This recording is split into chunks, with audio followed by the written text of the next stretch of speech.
ซึ่งออกอากาศจากวัดปากตางเจริญอำเภอดอยหล่อจังหวัดเชียงใหม่โดยความเมตตาของครูบาอาจารย์ท่านพระครูอภิวัฒนวิ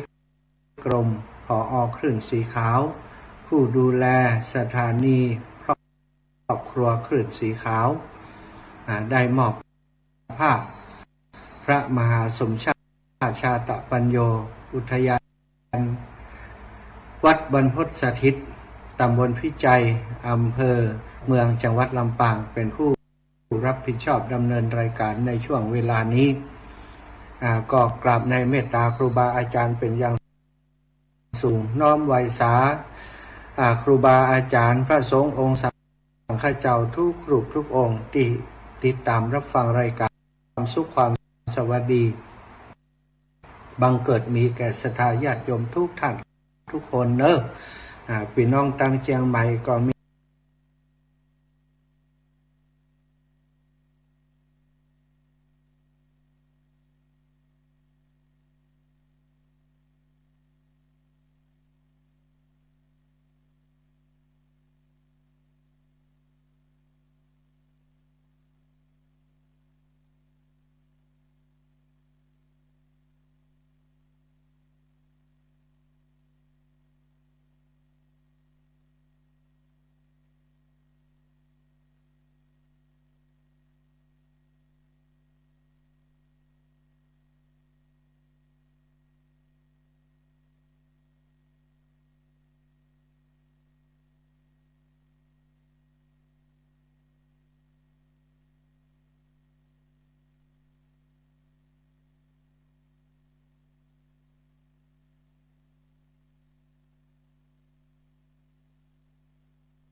อินเทอร์เน็ตแล้วก็ดูทาง YouTube แล้วก็ดูทาง Facebook ไลฟ์หลายช่องทางด้วยกันที่สามารถให้ศรัทธาญาติโยมได้ฟังสิ่งใหม่ๆจากครูบาอาจารย์รูปอื่นๆห้องโดยปกติแล้วก็เจอกับอาตมาหลายชั่วโมงอยู่เฮาวันจันทร์นั่นก็ตี 3 ถึงตี 5ตี 3 ถึงตี 5นั่นก็ได้มาพบปะกับศรัทธาญาติโยม2 ชั่วโมงวันจันทร์ตอนเช้าแล้วก็วันอังคารนี้ก็ได้เวลา2 ทุ่มถึง4 ทุ่ม2 ทุ่มถึง4 ทุ่มได้2 ชั่วโมงก็ปั่นเพื่อนให้มะชะตา เป็นคนชอบปั่น ได้ปั่นแล้วมีความสุขนะได้แบ่งปันก็ปั่นไปตั้งเมืองฝางนะที่ท่านอาจารย์ภาวินทรรูปหนึ่งได้มาเทศน์โดยในวันอังคาร1 ชั่วโมงแล้วก็ท่านอาจารย์เสน่ห์กาลงที่วัดบ้านเขียวอีก1 ชั่วโมงก็ยังจะหาแฮม2 รูปเอา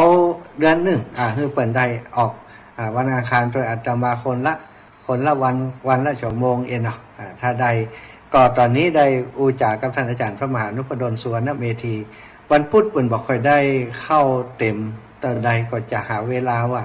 ท่านอาจารย์ได้มีโอกาสจัดรายการตั้งคลื่นสีขาวในวันอังคารโดยอาตมาอย่างน้อยเดือนหนึ่งสักวันหนึ่งก็ยังดีจะได้พบปะกับศรัทธาญาติโยมคลื่นสีขาวครอบครัวคลื่นสีขาวเป็นวงกว้างออกไปท่านอาจารย์เป็นพระธรรมกถึกเป็นพระนักเผยแผ่เป็นประธานสงฆ์เผยแผ่พระพุทธศาสนาจังหวัดลำปางได้รับการฝึกฝน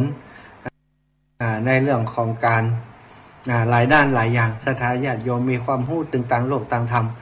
ปรริญญาธรรมได้ถึง7 ประโยคแล้วก็ปริญญาโทตอนนี้ก็เป็นผู้อำนวยการวิทยาลัยสงฆ์นครลำปางและเจ้าคณะอำเภอวังเหนือเป็นพระสังฆาธิการโดยเวลาคือเปิดสักชั่วโมงเนี่ยเปิดได้พบปะกับศรัทธาอีปอยอีแม่ตั้งหลาย8 จังหวัดภาคเหนือเขา28 29 สถานีก็จะเป็นประโยชน์กับครอบครัวคลื่นสีขาวของเรา ฉะนั้นอาตมาได้เวลาจากครูบาอาจารย์ก็บอกท่านอาจารย์ตลอดเวลาว่าวันใดที่อาจารย์มีกิจกรรมหรือว่ามีบุคคลที่เหมาะสมหรือว่าที่สมควรจะได้เวลาตรงนี้ไปก็ยินดีนะแล้วก็เวลาที่ได้มานั้นก็ได้ปรึกษากับท่านอาจารย์ว่าเอาคนนั้นคนนี้มาออกโดยซึ่งอาจารย์ก็เมตตารับพิจารณาและก็อนุญาตเป็นกรณีไปเนาะอันนี้ก็ต้องขอบคุณท่านอาจารย์ที่ได้เมตตาอุปถัมภ์ค้ำชูดูแลเก้ากับผมเฮืมได้มีโอกาสมาจัดรายการได้มาเป็นครอบครัวของคลื่นสีขาวด้วยศรัทธาญาติโยมส่วนใหญ่ก็จะรู้จักอาตมาภาพที่ได้ไปทำกิจกรรมกับครูบาอาจารย์ตลอดเวลาเนาะหลายท่านหลายคนก็พบกันบ่อยปะกันมันปีหนึ่งปะกันหลายรอบเพราะมีกิจกรรมหลายครั้งด้วยกันที่ผ่านมาที่ก่อที่วัดพระบาทอุดมน้ำบ่อสวาโอ้ศรัทธาญาติโยมดีอกดีใจ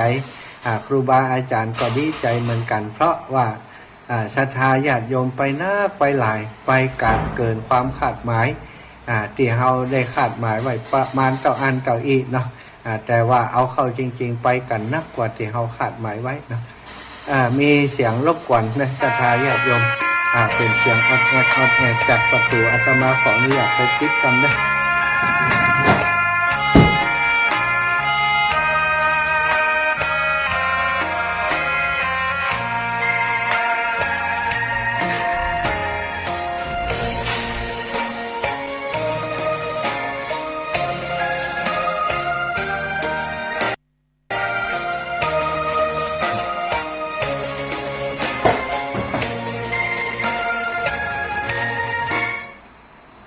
ประตูมันดังออดแอดไปปิดให้กัน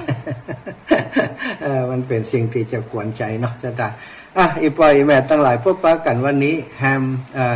ขึ้น1 ค่ำเดือน11แล้วขึ้น1 ค่ำเดือน11เนาะเอาวันเวลาเร็วก็มาเร็วอีปอยแม่ขึ้นพอละของเฮานี่เดือน11จะ12แล้วนะจะทายอีปอยแม่เดือนเดือน2เดือน4เดือน3ก็ว่ากันไปวันเวลามันเร็วแต่เนาะทุกปัจจุบันนี้กับครูบาอาจารย์ว่าเขาเตรียม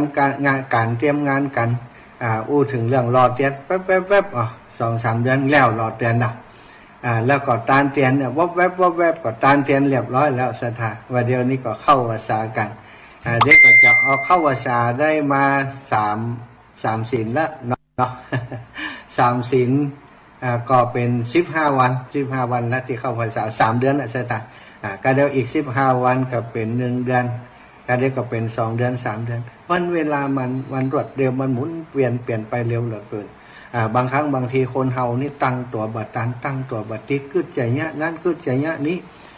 บัดได้ทำสกรรมสถานเวลาล่วงไปเห็นแล้วเวลาผ่านไปเห็นแล้วละเลยไปลืมไปพระพุทธองค์ทรงตรัสว่าทัดถามภิกษุเสมอตัดถามพุทธบริษัทเสมอดูก่อนท่านทั้งหลายวันเวลาล่วงไปวันนี้เธอทั้งหลายทำอะไรอย่างกันอยู่ทำอะไรอยู่เนาะเป็นคำถามที่หลายคนก็อาจจะว่าถามเนี่ยอย่างก็ได้กับเองเป็นคำถามกระตุ้นเตือนเตือนสติอย่างหมู่เฮาทั้งหลายเนี่ยควรจะเอาคำถามเนี่ยมาถามตัวเก่าทุกวันบัดนี้เราทำอะไรอยู่เราประมาทอยู่หรือไม่ในความหมายของพระพุทธองค์ได้ถามว่าเธอมีสติอยู่ก่อนเธอยังประมาทในชีวิตอยู่กะความทุกข์ถาโถมมาหาเธอทุกทิศทุกทางท่านทั้งหลายมีความทุกข์เพราะความเกิดความแก่ความเจ็บความตายความทุกข์เพราะความกังวลความทุกข์เพราะกิเลสตัณหาต่างๆที่เกิดขึ้นรบกวนเบียดเบียนจิตเบียดเบียนใจท่านทั้งหลายมีสติติดตามหู้ความทุกข์ของตัวเก่านั่นก่อนอันนี้คือสิ่งที่พระพุทธองค์พยายามจะเตือนพุทธศาสนิกชนทั้งหลายโดยเฉพาะภิกษุเนี่ยพระพุทธองค์จะเตือนทุกอิริยาบถยืนเดินนั่งนอนกินดื่มทำพูดคิดแม้แต่ฉันอาหารก็ต้องพิจารณาเนี่ยอย่างอยู่ก็พิจารณาเพื่อจะให้มีสติอยู่กับทุกอิริยาบถของชีวิตในแต่ละวันถ้าทำได้อย่างอันนี้แสดงว่าเราเป็นคนบอกประมาทจึงต้องเตือนอยู่ตลอดเวลาเตือนอยู่เสมอว่าบัดนี้ท่านทั้งหลายทำอะไรอยู่นะ ตัวเฮาก็เหมือนกันถ้าวันนี้เฮาต้องการความสุขต้องการบุญต้องการกุศลอายุเฮาเหลือน้อยลงไปทุกวันต้องตั้งสติแล้วจะเอาอย่างก็เอาคือมันแน่อย่างหนึ่งเนาะตอนนี้อายุนักหมออีแล้วจะไปหล่ำไปรวยอยู่กันนะจะไปลงทุนค้าขายอยู่กันจะไปออกเงินกู้อยู่กันคนเฒ่าคนแก่ระวังไว้เนอะ หลายคนนะเอาเก็บเงินตอนที่เป็นข้าราชการทำงานอยู่เก็บเงินไว้เตรียมตัวไว้เวลาเกษียณจะได้ใจบางคนเก็บหอมรำริบมากินบานแนมกินใจบานแนมใจอุตส่าห์พยายามเก็บเอาไว้เผื่อว่าอนาคตต่างหน้าแก่เท่าชรามาทำงานบ่ได้เงินเดือนก็บ่มีจะได้เอามาใช้บางห้องเก็บได้เป็น10 ล้านบางห้อง2-3 ล้านบางห้อง4-5 แสนคนที่เป็นข้าราชการคนที่ทำงานเป็นคนที่ประมาทในการใช้ชีวิตเตรียมตัวไว้วันดีคืนดี18-19 สาวมงกุฎโทรมามาจวนมาหามามาจวนคุณแม่มีเงินเก็บไว้ใส่ธนาคารบ่ได้บ่เกิดประโยชน์อะไรอย่างบ่เกิดประโยชน์อะไรอย่างเอามาหมุนเอามาทำเพื่อมันเป็นดอกเป็นผลบ่อันเนี้ยหนูเอาบัญชีนี่คือพอนี่แม่หันก็คนนี้คนเท่านี้ลงทุนไป50,000เดือนหนึ่งฮับมาเกือบแสนอยากสตาสตาลงทุน50,000ฮับมาเกือบแสนเป็นได้เป็นรายวันเอาคือพอเอาตัวเลขคือพออันนี้พอจริงนะอีแม่อันนี้ผ่านบัญชีธนาคารนะอยากสตาเอาบัญชีธนาคารมาเทียบพอไอ้ยังจะได้ลงทุน50,000เงินเข้าตึงวันเดือนหนึ่งได้เป็นแสนเลยกะอยากคนเฮากดหาเตลักษณะอันนี้การลงทุนนี้อีแม่ห้ามบอกไผ่เพราะว่าบัดเดียวนี้น้องจะเอาประมาณสัก5-6 คนบัดเดียวนี้อีแม่นี่เป็นคนสุดท้ายแล้วนะอันที่น้องจะให้เข้าร่วมกลุ่มโดยเฉพาะการลงทุนอันนี้เอาลงทุนหลายคนก็บัดนี้อีแม่อยากไปกล่อมไปบางคนเท่าบอกคือไป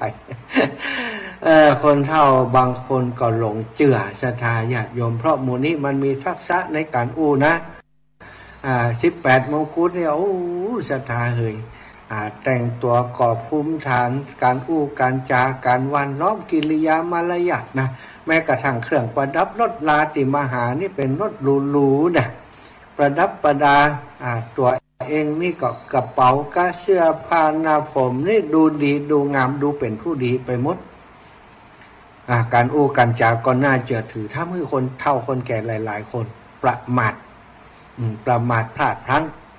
ยอมลงทุนกับเปิ่นลงทุนไปทีแรกลงทุนไป4-5 หมื่นได้กำไรแท้สะดะมันเอาสตังค์ใส่อัน ในบัญชีมาคือแท้น่ะ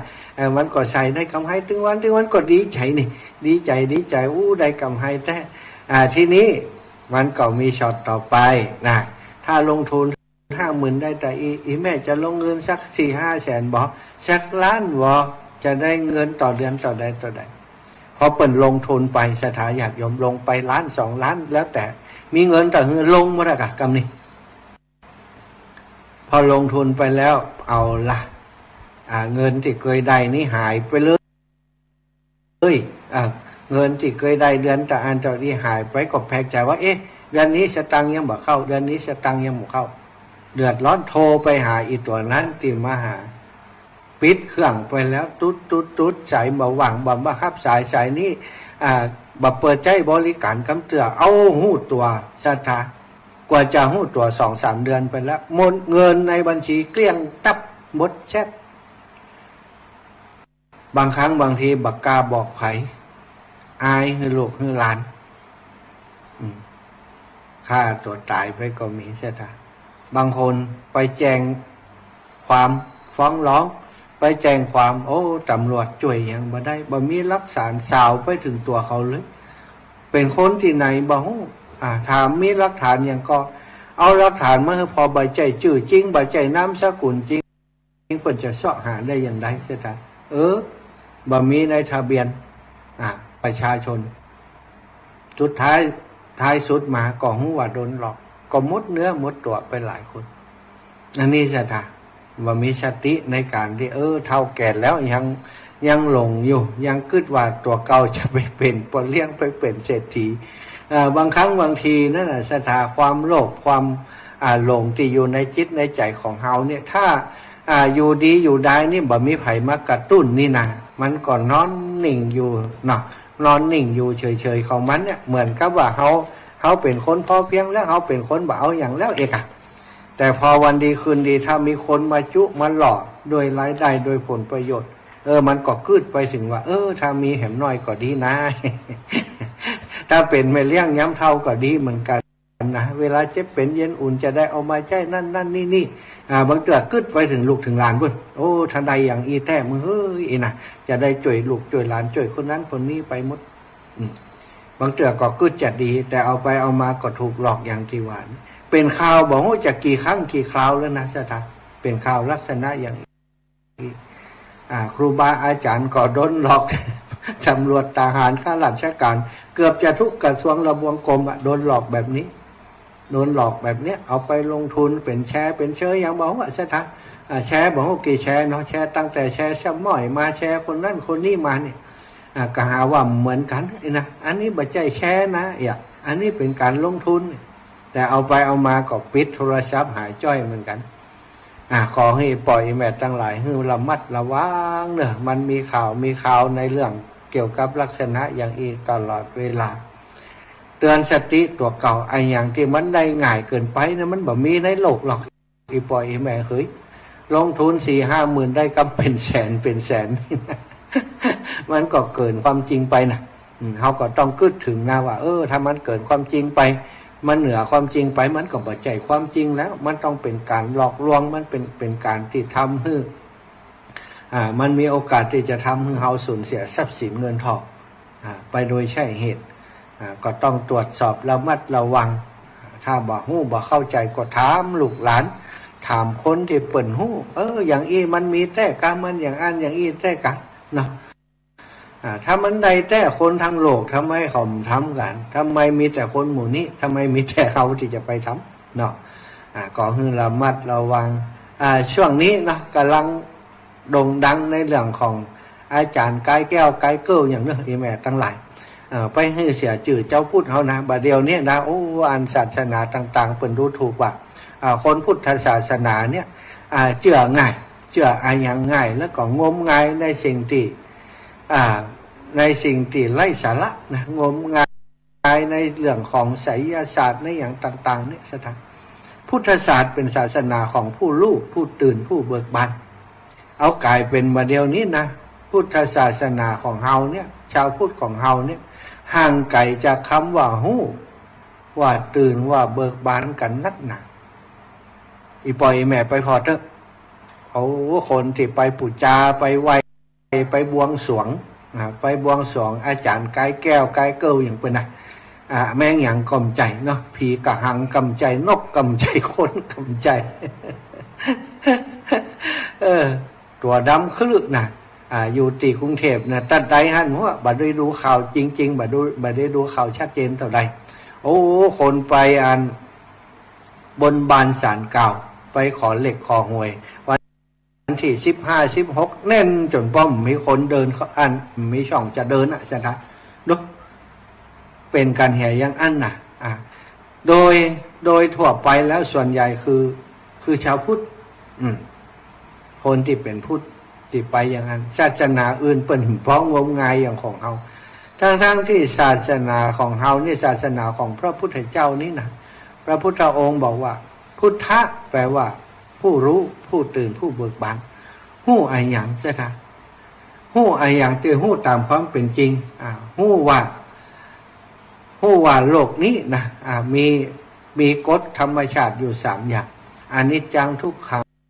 อนัตตาฮู้ถึงกฎธรรมชาติแต่ว่าบัดเดี๋ยวนี้เขากลายเป็นว่าเขาบอกฮู้เรื่องกฎของธรรมชาติอนิจจังทุกขังอนัตตาทำดีได้ดีทำชั่ว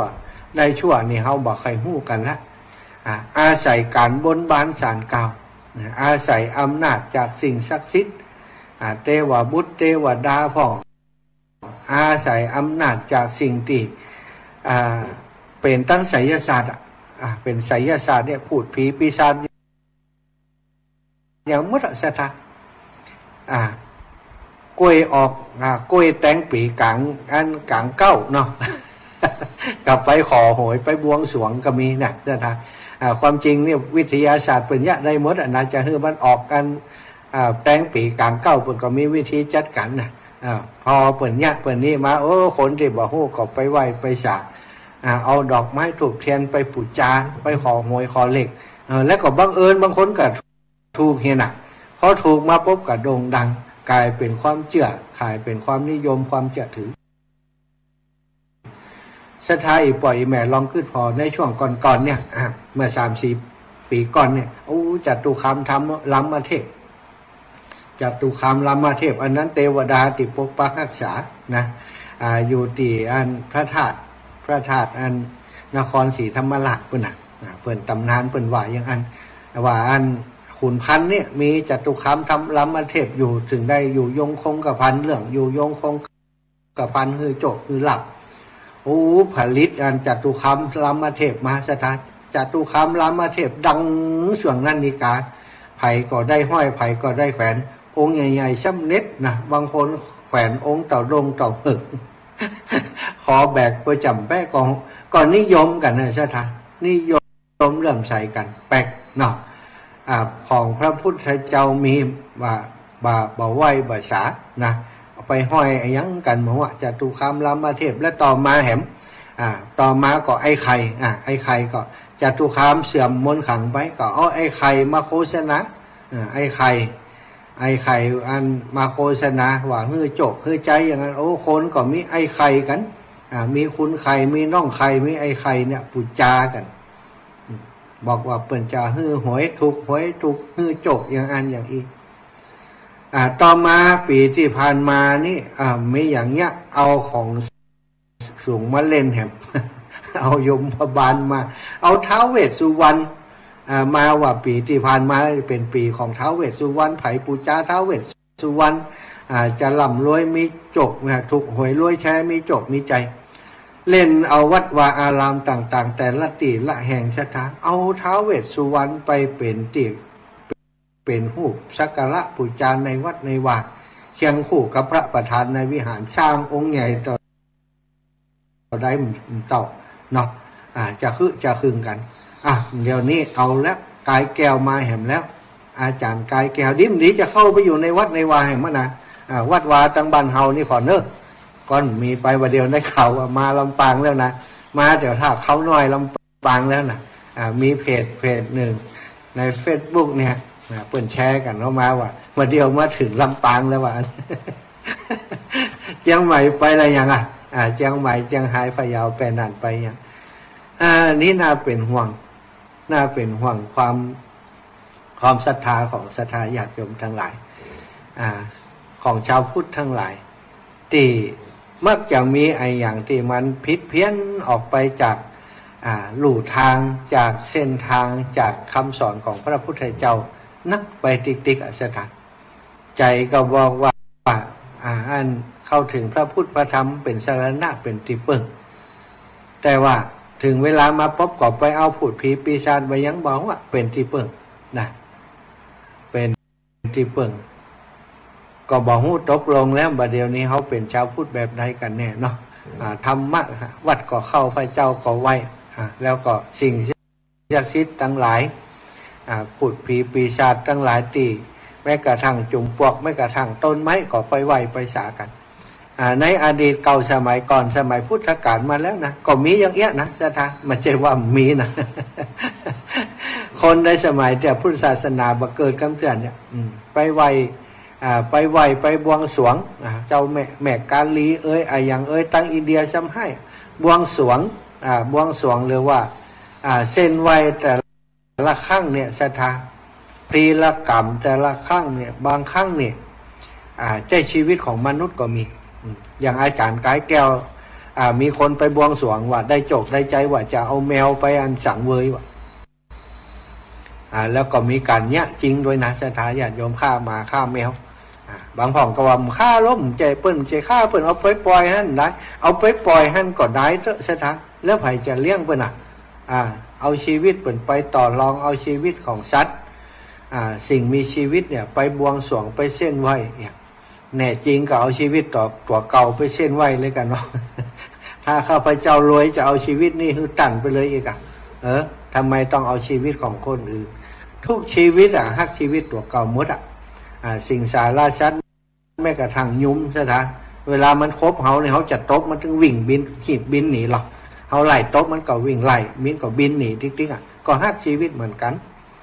เนี่ยสิ่งอย่างต่างๆที่มันแปลกปลอมเข้ามาเนี่ยชาวพุทธของเขาจะต้องพิจารณากันใช้ปัญญาเนาะชาวพุทธคือผู้รู้ผู้ตื่นผู้เบิกบานจะไปถือมงคลตื่นกล่าวหานเปิ่นอดเอาว่าได้จกได้ใจจากเรื่องนั้นเรื่องนี้ฟังคือดีสถาบัดเดียวนี้มันมีพวก18 19 21มงกุฎเนี่ยเขาใช้วิธีเนี้ยหากินบางวัดบางวานะวิธีการเปิ่นใบหยักสถาไผ่ถูกเลขถูกหวยอย่างว่าเลข2 ตัว 3 ตัว 4 ตัวรางวัลที่1ที่2เนี่ยเปิ่นซื้อแป้งจากกว่ากล่องสลากก่อนนะเปิ่นซื้อแป้งกว่ากล่องสลากก่อนซื้อมาแล้วก็เอามาบอกว่าไปบนที่หันน่ะบนที่วัดหันวันนี้ถูกนะงวดนี้ก็ถูกงวดนั้นก็ถูกอย่างสถาทำไมคนนั้นมันถูกติ๊กเพราะมันหู้ข่าวว่าไผ่ถูกที่ไหนเปิ่นไปซื้อเกินราคาเขาก็ย้อมเขาก็ขายฮื้อก็เอามาออกข่าวอย่างเงี้ยพอข่าวมานักข่าวกลับกลายเป็นว่าวัดวาอารามต่างๆบางตีบางแห่งศาลเจ้าบางตีบางแห่ง ก็โด่งดังพอโด่งดังปุ๊บเอาขายถูกขายเทียนแล้วกันนี้แล้วคนมันเต่าใดสถานที่ไปบนคนเป็นร้อยเป็นพันมันก็ลั่งถูกสักคน2 คนกันพอถูกสักคน2 คนก็เอาไปโฆษณาแห่งประชาสัมพันธ์แห่งก็มีการเส้นไหวไปการบวงสรวงเส้นไหวอันนี้คนเฮามันก็เลยบ่าเจ้าพูดของเฮาเนี่ยมันก็เลยพ้นจากปลักจมของความเชื่อของความหลงงมงายอวิชชาห่อหุ้มจิตใจตลอดเวลาเป็นสิ่งที่น่าเป็นห่วงเหมือนกันนะอีปอยอีแม่ทั้งหลายศรัทธาอีปอยอีแม่ทั้งหลายที่ฟังรายการธรรมะที่ครูบาอาจารย์เปิดได้เทศได้สอนได้บรรยายทุกชั่วโมงเนาะเทศฟังกันมาเมื่อแล้วเนี่ยคือช่วยกันพินิจพิจารณาอันใดที่มันบัจจัยทางของพระพุทธเจ้ามันบัจจัยความเชื่อที่ถูกต้องในพระพุทธศาสนามันเป็นมิจฉาทิฏฐิมันเป็นความหลงงมงายเขาก็ควรจะเอาตัวออกมาจากสิ่งมูนั้นเนาะก็ขอให้อีปอยอีแม่ทั้งหลายจงหลอดพ้นจากคนหลอกลวงเนาะไอ้พวก18 มงกุฎทั้งหลายที่มันมาหลอกลวงหมู่เฮาพอเถอะอาจารย์กายแก้วนี่บอกกี่วันบอกกี่เดือนเดี๋ยวก็ดับปิ้งเนาะจะทายญาติโยมตอนนี้ที่หึ่งกันเนี่ยก็เพราะโฆษณาเนี่ยคนนั้นก็บอกว่าถูกเหล็กได้เหล็กนะบอกเกี่ยวกับเรื่องความดับทุกข์ซากอย่างไรเสียถ้าไปเจออาจารย์กายแก้วแล้วเอาความทุกข์ในจิตในใจมันหายไปนี่โอ้ไปเถอะเนาะมันเกิดปัญญามันเกิดสิ่งดีๆขึ้นในชีวิตแรกก็ไปเถอะนะแต่อันนี้โอ้ไปเจอไอ้อย่างบอกว่ามีเขี้ยวอย่างผีกระหังนี่มีปีกเนี่ยมีไอ้อย่างปีกเหมือนนกเหมือนกาใช่ไหมมันจะแม่นสิ่งศักดิ์สิทธิ์ว่ะอย่างอีเป็นเหตุองค์ใดกล่อมใจตีมาตีไปจะได้กล่อมหูเนาะเป็นยักษ์เป็นมารอย่างใดบอกหูนะเฮานับถือพระพุทธเจ้านับถึงพระพุทธศาสนาควรจะเอาตัวเอาตนเอาจิตเอาใจเนี่ยไปไกลกว่าสิ่งมูนี้เนาะอยู่ได้ก็จมไปเลยแล้ววันนี้นะ เป็นห่วงศรัทธาเนอะเรื่องของข่าวเพื่อนเป็นอย่างไรก็ว่ากันไปตะกี้ได้อู้ถึงว่าพระพุทธองค์ได้ทรงเตือนเนาะว่าเธอทั้งหลายบัดนี้เธอทำอะไรอยู่เนี่ยอายังก็ตามเธอศรัทธาตนเตือนตนของตนให้พ้นผิดเนี่ยตนเตือนจิตของตนได้ไผจะเหมือนตนเตือนตนบ่ได้ไผจะเตือนอย่าแช่เชือนจงเตือนตนให้พ้นภัยหมู่เฮาเนี่ยวันเวลามันหลวงไปต้องตักเตือนตัวเก่าบอกให้ตัวเก่าบ่เดี๋ยวนี้เท่าแล้วนะเนี่ยอายังอยู่นะเนี่ยอายังอยู่เจ๊อีนะ ไปวัดไปวาพ่องแล้วยังเฮาเนี่ยตัวเฮาเนี่ยอีนะบอกตัวเก่าอย่างอีนะไปให้คนอื่นบอกมันจะพูดใช่ไหมตู้เจ้าอยู่กับวัดกับวาก็ต้องเตือนว่าโอ้บัดนี้เราทำอะไรอยู่กินแล้วนอนแล้วก็กินแล้วก็นอนอยู่บัดใดไปวันก้าอีนะถ้าเป็นอย่างอันเนี่ยโอ้บัดใจแล้ว สิทธิ์ของพระพุทธเจ้าพระสงฆ์องค์สังฆเจ้าต้องทำงานต้องอนุเคราะห์อนุกรรมปายะนะต้องอนุเคราะห์แก่มวลมหาชนพุทธศาสนิกชนทั้งหลายมีโอกาสได้บวชได้ห้ามได้เฮียนก็ต้องสั่งสอนอบรมช่วยเหลือสงเคราะห์อนุเคราะห์เจ้าบ้านที่เปิ้นอาจจะบ่เข้าถึงธรรมะอาจจะบ่เข้าถึงหลักธรรมในพระพุทธศาสนาเฮามีโอกาสเข้าถึงนักกว่าเปิ้นมีโอกาสปฏิบัติก็ปฏิบัติกันนักทำกันจริงๆมีโอกาสช่วยเหลือสังคมช่วยเหลือคนทั้งหลายก็ช่วยเหลือกันแท้ๆถ้าเป็นพระเนาะแล้วก็มีโอกาสปฏิบัติตั้งใจจะปฏิบัติก็เอาจริงเอาจังกับการปฏิบัติอย่างที่ครูบาอาจารย์พระมหาเถระทั้งหลายที่เฮาฮู้จักชื่อเสียงท่านอาจารย์พุทธทาสก็ดีหลวงพ่อปัญญานันทภิกขุก็ดีหลวงปู่ทองของเฮาก็ดีหลวงปู่เกษมก็ดีพระอริยสงฆ์ทั้งหลายสถานเปิ้นทำคือเป็นตัวอย่างเป็นแบบเป็นเบาหลวงตามหาบัวหลวงปู่ฟั่นหลวงปู่แหวนเนี่ย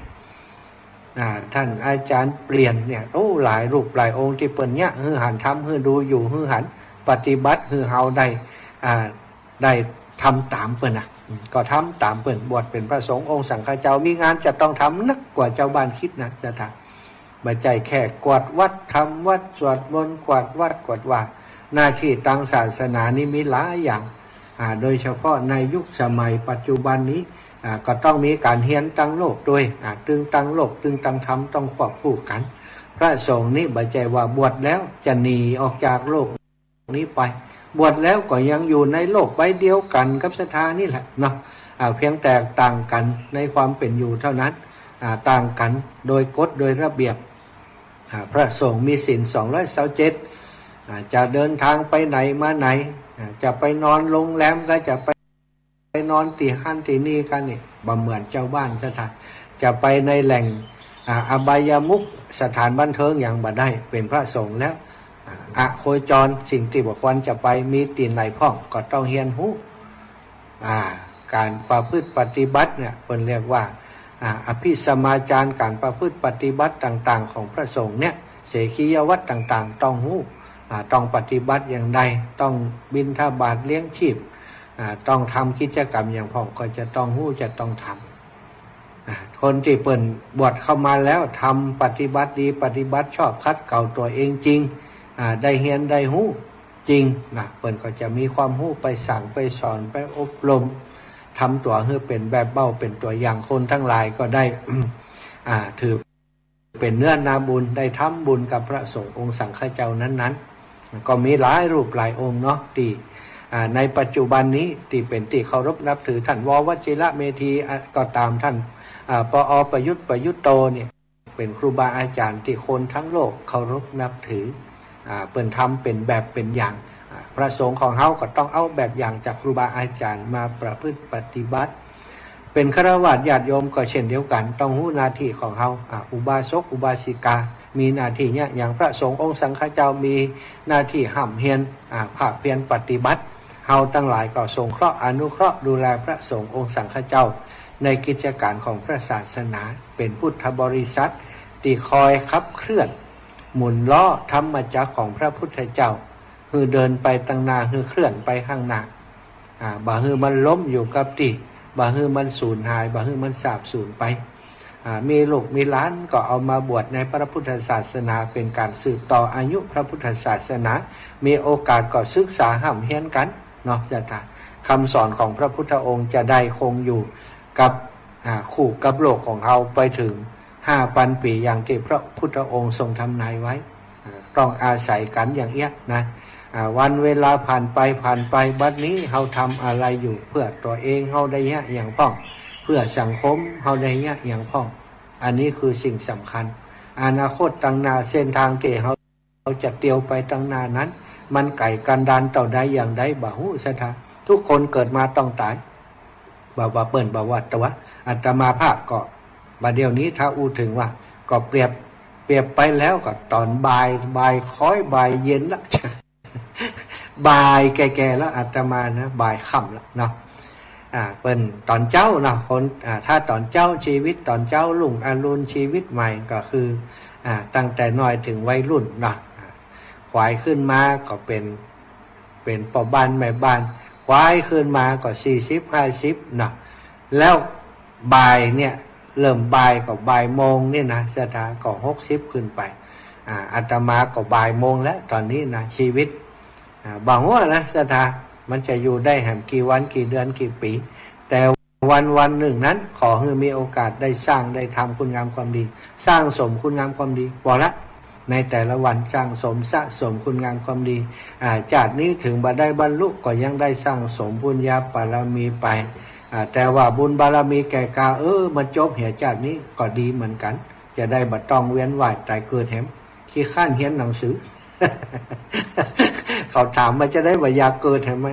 เกิดมาแห่ใหม่ถ้าเป็นคนต้องมาเฮียนหนังสือมะก็ขอก็ขาด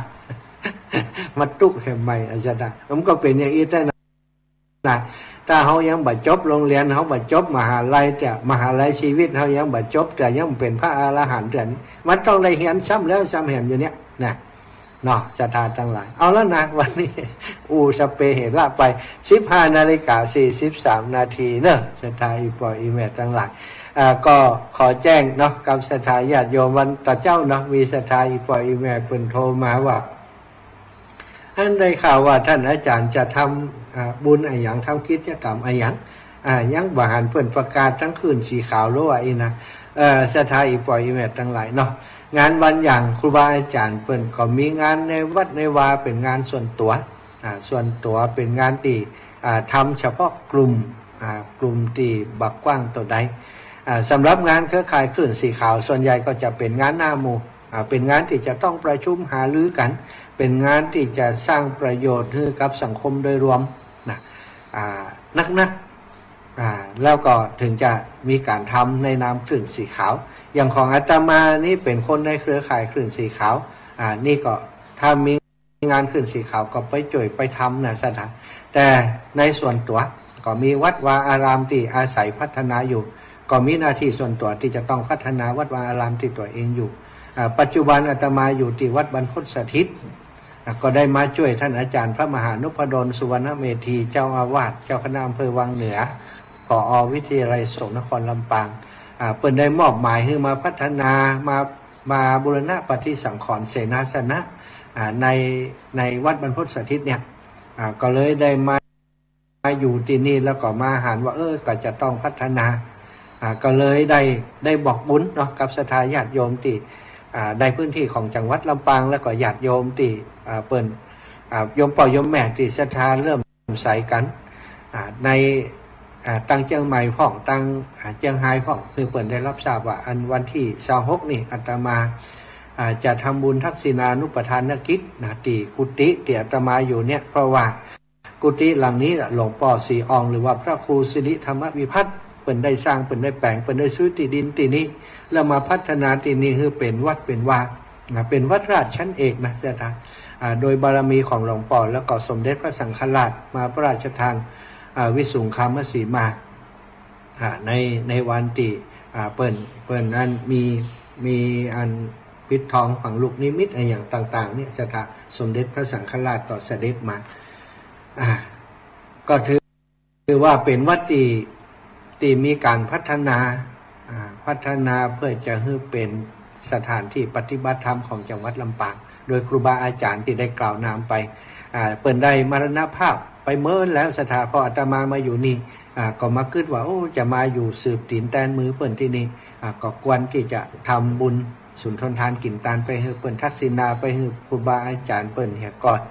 ก็จะได้อาศัยปุญญาบารมีของหลวงพ่อเปิ่นมาปกปักรักษาปกป้องคุ้มครองมาช่วยสนับมาช่วยสนุนมาช่วยอุดหนุนจนแจมาช่วยเหลือโดนจิต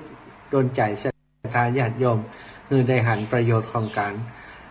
บูรณะปฏิสังขรณ์เสนาสนะเพิ่นจะได้มาช่วยกันก็ตกลงทำวันที่26สถาน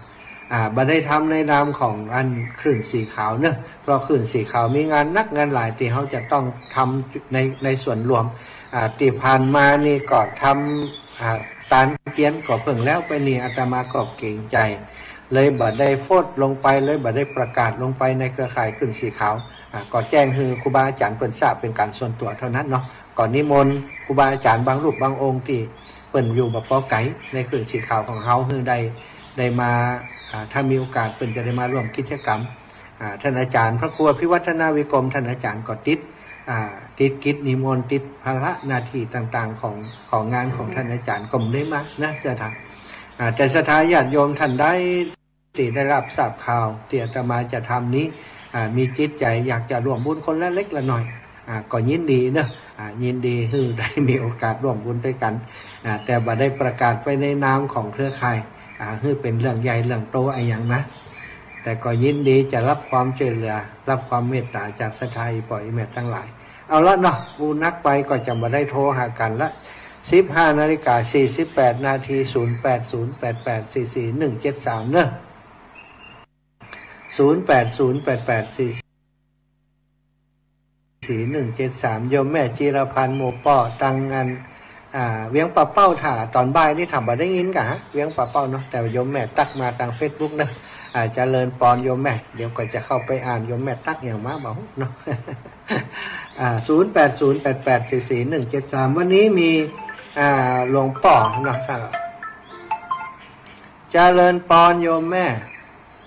ไม่ได้ดูต้องปรุงแล้วกันลูกฮะมาได้อยู่แล้วแม่ดูไหนเลยเนี่ยวัดบรรพตสถิตอำเภอเมืองจังหวัดลำปางเหมือนกันแน่นะเจ้าลูกจะทำบุญพระตายนะลูกทำบุญอย่างก็พระตาไรทำบุญทักษิณานุปทานกิจเฮือนครูบาอาจารย์ที่เป็นเจ้าวาดองค์กรนี้แล้วก็ญาติโยมปัญญาพระป่ามาตานด้วยกัน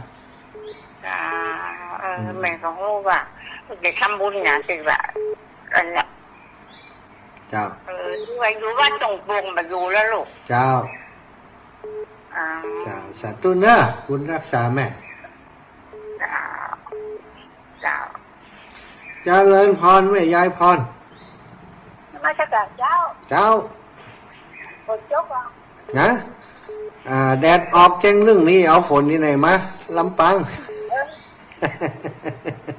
แจ้งเลยนะฮะนี่คือแจ้งเลยนะโอ้แจ้งนี่มาถามหาฝนนี่อย่างแจ้งเจ้าบ้าก็เจ้าสาธุอีแม่ถ่ายจะมาเทศจอเนี่ยฮะแต่ว่ามันจะมาเทศจอเนี่ยฝ่ายจะมาเทศต่อท่านอาจารย์พระครูสิริธรรมบัณฑิตกะพระครูสิริธรรมบัณฑิตเจ้าเจริญปอนยายจ้าเจริญปอนโยมแม่ศรีพันธ์ไปสาเจ้าแม่อยากไปจังเลยงานของพระอาจารย์นะแม่บ่มีบุญแม่ก็นักแม่เลยไปบ่ได้ขี่รถเขี่ยงมาก็กว่ายางหัวมายางจะหัวมาไกลหัวยางถ้ายางหน้าหัวนี่แย่ขนาดว่านะอันนี้แล้วก็เป็นยางหลังนะเพราะยางหน้านี่แม่ได้จุงเห็นแง่น่ะน่ากาช่ำเอารถอันนี้มาเหี่ยเนาะอินดูจ้ะแต่ก็ไปได้อยู่เดี๋ยวเพิ่นจะตั้งตลาดกันเดือนหน้านี้อีก17เดี๋ยวเพิ่นจะประชุมกันอยู่วันที่22ประชุมยังป่าเป้าแหมหลอกเจ้าสาธุนะแม่นะครับสาอื่นคำเด้อเจ้าแม่อนุโมทนาบุญตัวเนื้อที่อันอาจารย์จะทำมันถูกวันเฮือเนี่ยเจ้าสาธุเจ้าแม่เจริญปอนแม่บุญยงคำเป็กเครือหมายเลขบัญชีได้53630095441แม่กอเจ้าถูกต้องเจ้าแม่เดี๋ยวเจ้าจะให้หลานโอนไปหนอเจ้าบูรณะกุฏิจีหนอบูรณะกุฏิเจ้าโยมแม่เจ้าเดี๋ยวจะให้หลานโอนไปเจ้าแม่บุญยงนอนพระอาจารย์หนอเจ้าโยมแม่เจ้าสาธุนะอนุโมทนาบุญขอบคุณโยมแม่เจ้าเจริญปอนพี่น้องน้ำรัดจอมตองโยมแม่ดวงดีเจ้า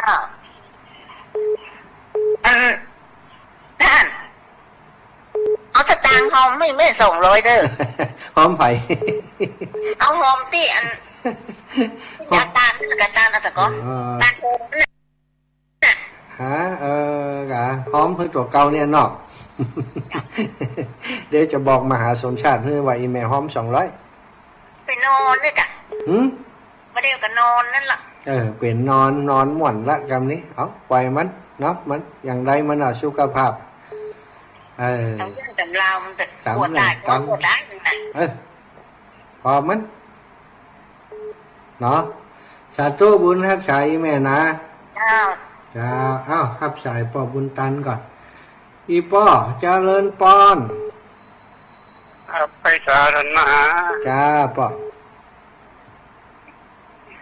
ฟังอยู่ท่านเด้ออากาศร้อน ฝนมาตกก่อร้อนหนักร้อนนะลำปางลำปางก่อร้อนวันนี้อาบน้ำตะกี้สะดุ้งเข้าอีปออันอย่างก็ ต่อประปามันถ้าจะร้อนเรารู้ยังเป็นต้มน้ำลวก อากาศสาธุปอบุญรักษาปอนเนอจ้าปอขอบคุณอีปอเป็นกำลังใจโทรมาสาธุเจริญปอนแม่เรือนป่าสังเจ้าไม่เจ้าทั้งหลายเจ้าอีแม่เบิ้ลแล้วมันโลหะท่านน่ากะลืมกันไปแล้วก้านี่ลืมฟังตลอด ฟังอยู่ตลอดแล้วโทรหามได้เนาะโทรมาพ้องคือตึงหามเก่าเจ้าบุญรักษานะแม่เรือนเจ้าสาธุแม่นวลพี่น้องเทพเสด็จเจริญปอนโยมแม่เจ้าว่าเจ้าแต่ว่าเปิ่นแปลงเสาไม้กะ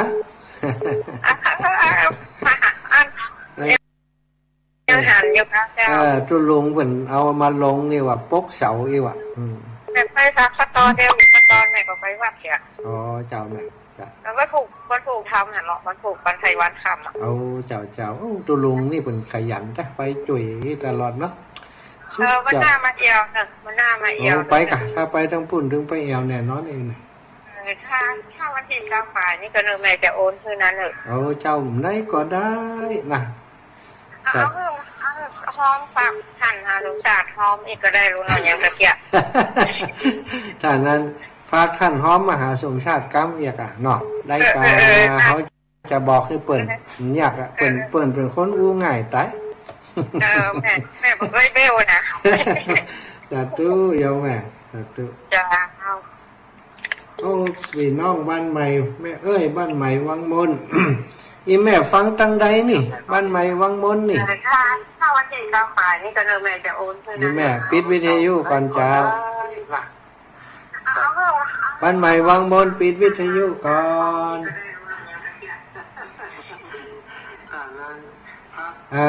อันนี้บอกฮู้กติกายแหมแล้วนี่ บ้านใหม่วังมนนี่โทรมาแล้วก็เปิดวิทยุอีแม่จะไปได้ยินเอาอย่างปิดวิทยุก่อนกะน้องบ้านแม่อู้กะอีแม่ก็อู้กะ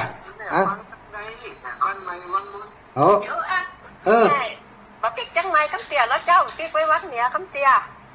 อยู่ไหนฮะเนาะว่าหาลูกอย่าอยู่ละปูนเนี่ยกะหาลูกอีแม่ลูกอยู่ไหนอยู่จังไรเจ้าเจียงใหม่เป็นว่าเป็นสาวเจียงใหม่